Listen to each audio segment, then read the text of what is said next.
supaya sampaikan wahyu yang turun. Allah perintahkan Nabi SAW untuk membacakan Quran. Golongan jin, Nabi Muhammad diwahyukan kepada jin dan manusia. Kami dengar Quran ni begitu menakjubkan. Ya, sudah pastinya menakjubkan sebab ini adalah ayat Rabbul Alamin, pencipta sekalian alam.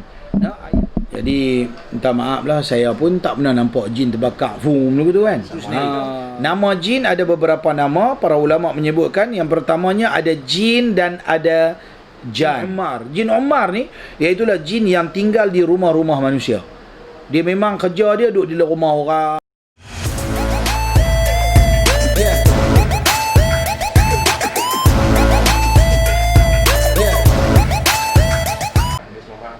Baik. Kemudian ada golongan jin yang dinamakan sebagai Ummus Sibyan, ataupun nama dia yang kedua arwah. Nama arwah, nama je dalam bahasa Arab. Okey, nama dia arwah ataupun jin arwah ataupun jin Ummus Sibyan. Kerja dia kacau baby, kacau budak-budak. Macam mana dia kacau saya tak tahulah, kena tanya dia. Cubit lah kot. Ataupun dia pergi buat bagi budak tu menangis ya. Kalau cubit lebam. Tapi yang tu kena tanya jin, sebab saya bukan jin. Jadi saya pun tak tahu dia kacau macam mana. Tapi di ulama' menyebutkan kerja Ummus Sibyan ataupun arwah ni, kerja dia adalah kacau budak-budak. Maka apa tujuan dia kacau budak-budak? Dia kacau budak-budak supaya mak dan ayah budak-budak tu bergaduh. Dia bagi menangis tengah malam. Bagi menangis tengah malam, bapak dia balik kerja, bapak dia kata, "No, mak pergi tengok asal anak menangis tu." Mak dia pun macam tu mungkin letih ke mak. Dia pandai dia cari time part yang cantik-cantik. Dua-dua lelaki bini memang letih gila. Lepas tu mai kacau anak. Lepas tu dia ni kata, "Pilah tengok anak abang juga. Hai pi, esok aku nak ambil kerja. Hampa hang ni apa?" Mula dia dah mula pertengkaran tu, tiba-tiba bangun bergaduh. Anak duk menangis tu. Lah mungkin salah seorang akan beralah pi, tapi dalam tak puas hati. Tapi kalau kerap berlaku lama-lama bergaduh lelaki bini. Bila bergaduh saja lelaki bini, rumah tak berkat. Dia kira dua dalam satu lah. Dia kacau anak, sekali package mak pak bergaduh. Tujuan dia nak bagi porak peranda rumah tangga. Porak. Dia nak kacau rumah tangga. Bagi kita kena faham, apabila suami isteri, ketika mana ada sabit dalam hadis, apabila seorang lelaki dan perempuan berkahwin, satu pasangan berkahwin, iblis setan ni bahasa dia macam ni lah, tepuk dia. Habislah aku. Dia cukup tak suka bila ada umat Nabi Muhammad ni ataupun umat manusia ni berkahwin. Sebab potensi untuk orang berkahwin ni untuk melakukan zina adalah kurang. Tetapi apabila orang tu tak berkahwin, mudah untuk dia digoda untuk berzina dan sebagainya. Maka Islam menyarankan supaya kita berkahwin, menyalurkan saluran nafsu mengikut salurannya yang halal, supaya kita tak buat benda-benda yang haram. Tapi setan, walaupun kita dah kahwin, dia dah macam sedih dah satu peringkat awal tu, tapi dia akan main kacau pada peringkat lepas pada tu, pertengahan perkahwinan dia akan kacau. Dia cuba cari dengan 1001 macam alasan, 1001 macam cara bagaimana untuk nak porak-peranda rumah tangga ni. Maka salah satu cara dia adalah melalui anak. Bagi baby ni menangis, bagi baby ni tak selesa duduk, tak boleh tidur malam. Akhirnya mak bapak bergaduh, suami isteri bergaduh. Kalau ada pula keluarga dalam rumah, pakat-pakat tambah lagi seorang sikit. Oh, cukup best sangat. Bergaduh. Bergaduh, porak-peranda rumah tangga. Yang tu dia punya matlamat dia. Ada jin yang dinamakan juga sebagai syaitan. Itu tadi saya dah sebut dah. Kullu fajirin minal insi wal jin fahuwa syaitan. Yang jahat di kalangan manusia dan jin, maka itu namanya syaitan. Dan maka ada jin yang dinamakan sebagai syaitan, ada jin yang dia hanya kekal sebagai jin. Selagi dia tak kacau orang, dia buat amal ibadat, dia Islam, dia mukmin, dia Muslim dan sebagainya, kita tak kacau dia tak kacau kita, okey ya. Okey. Ada jin yang dinamakan sebagai jin marid. Marid. Di sana semua ada dalil-dalil ni, ada Quran, ada hadis dan sebagainya yang menyebutkan jin marid ni iaitulah jin yang sangat jahat. Dia merujuk kepada jin yang memang bukan sikit-sikit yang jahat, memang jahat. Kerja dia kacau sungguh-sungguh dan dia memang dia jahat sungguh-sungguh, tak ada harapan nak jadi baik. Itu dia. Begitu. Dia jin tu sendiri, jin yang memang amat-amat jahat. Berarti ada juga jin yang baik. Tapi ingat, walaupun jin ada yang baik, itu bukan berarti dibenarkan dalam Islam untuk kita bersahabat, minta tolong. Yang tu ada satu bab asing pula. Juga tidak dibenarkan meminta pertolongan untuk bersahabat dengan golongan jin. Sebab kita tak boleh tengok dia. Kalau dia main, dia kata dia Islam, kita tahu di mana dia Islam. Mana bukti kata dia semayang? Mana bukti kata dia mengucap 2 kalimah syahadat? Kita bukan dengar suara dia mengucap ke apa ke. Dia sama juga macam yang apa, Saka jaga kebun ke apa, orang dulu-dulu punya amalan tu. Kita tak tahu dia boleh cakap bohong. Kemungkinan dia boleh cakap bohong. Mana kita tahu. Okey. Okey, itu dah berapa? 5. Dan satu lagi jin yang dinamakan sebagai jin Ifrit. Yang ni pun dalam komen kami banyak juga, banyak yang buat pada tahu kata Ifrit tu apa-apa, Ifrit tu raja, lepas tu Ifrit tu dia yang first. Yang ni kita dengar dalil yang betul. Ifrit tu apa dia? Asal daripada mana ada? Sekali. Ifrit ni berdasarkan kepada sebuah hadis yang dikeluarkan oleh Al-Bukhari, hadis sahih, di mana Al-Bukhari dalam Jami' As-Sahih, berarti dalam Sahih Al-Bukhari, beliau Imam Bukhari meriwayatkan sebuah hadis bagaimana satu ketika Rasulullah sallallahu alaihi wasallam telah mengamanahkan kepada seorang sahabat yang bernama Abu Hurairah untuk menjadi pemegang kunci dan penjaga pada Baitul Mal. Bagi zakat lah apa semua, dia lah tukang kumpul, dia lah tukang kira, dia lah tukang simpan, dia bolang gudang. Tiba-tiba satu hari dia masuk, dia nampak kelibat macam ada budak lari, macam ada orang tu macam kemetot kecil lari. Ini pada tak apa, dengar dulu, relax, dia. Dan kemudiannya dia kata, apa benda, dia pergi dapat tangkap, dia pegang, dia cekik kawan tu sampai dikatakan meleleh ayat liak tu sampai kena di tangan dia, sejuk lah. Itu bukan berarti jin tu asal je daripada api, tak semestinya ada jin dalam badan tu berarti kena panas. Orang kata ni panas jin ni, tak juga. Okay. Dan kemudiannya dia pun dia kata, tolonglah, lepaslah saya, merayu-rayu saya lapar nak makan apa lagu tu ni. Akhirnya Abu Hurairah kata, ni warning jangan masuk sekali yang masuk aku pergi jumpa Nabi.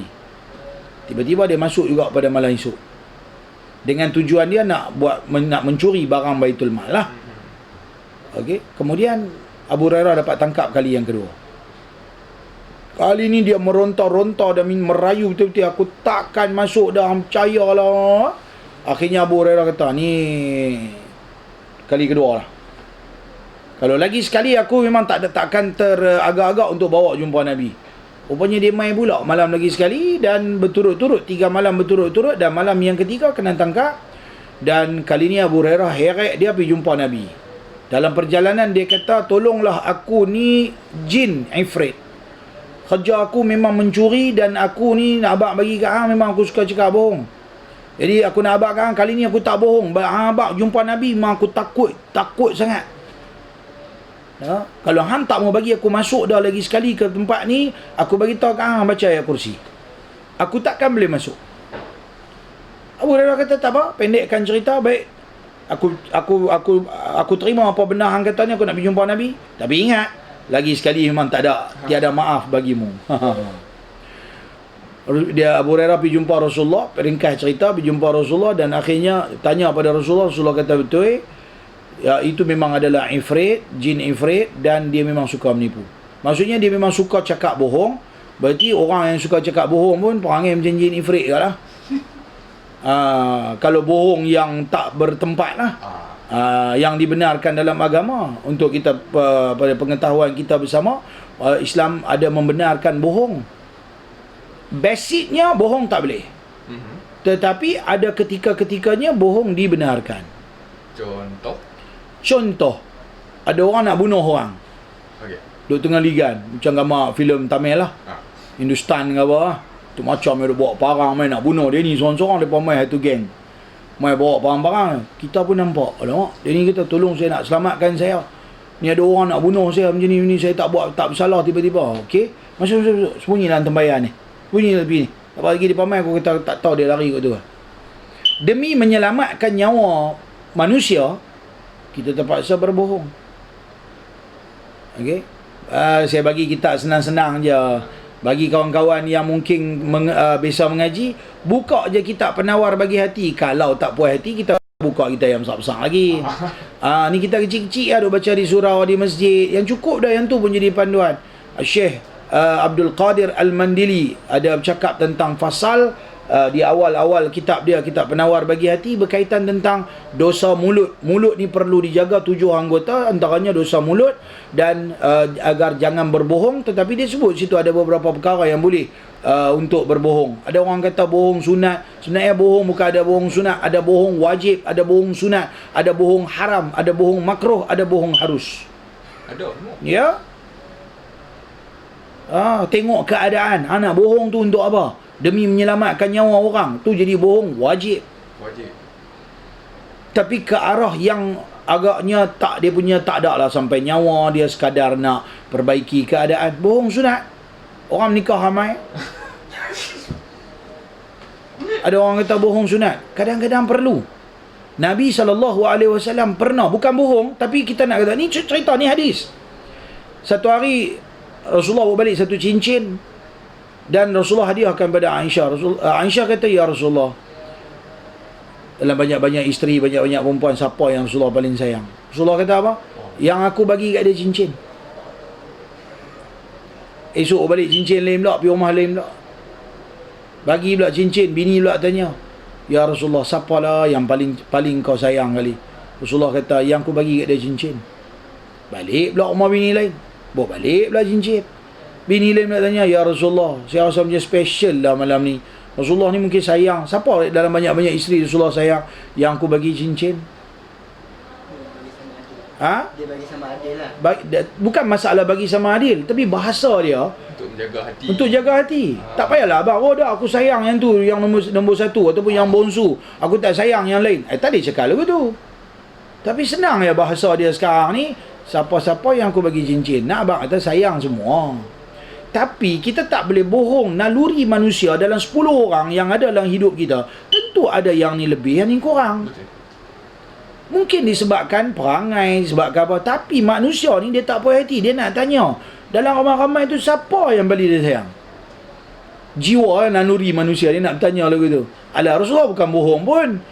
Dia abang tu, siapa yang aku bagi cincin tu yang aku sayang.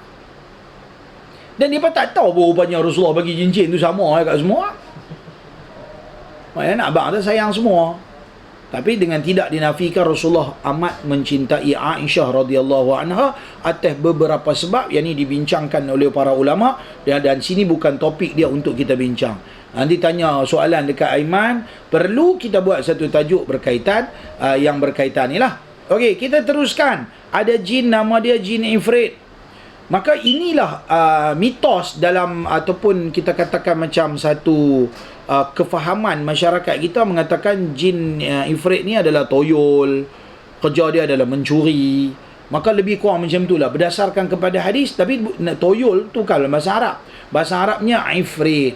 Bila sebut toyol tu, kita akan gambarkan jin tu kecil, badan besar, kepala perut boroi, kepala botak, macam tu kan. Yang tu kita punya gambaran. Betul-betul tak apalah, nanti esok kita mati duduk dalam syurga, kita boleh tengok.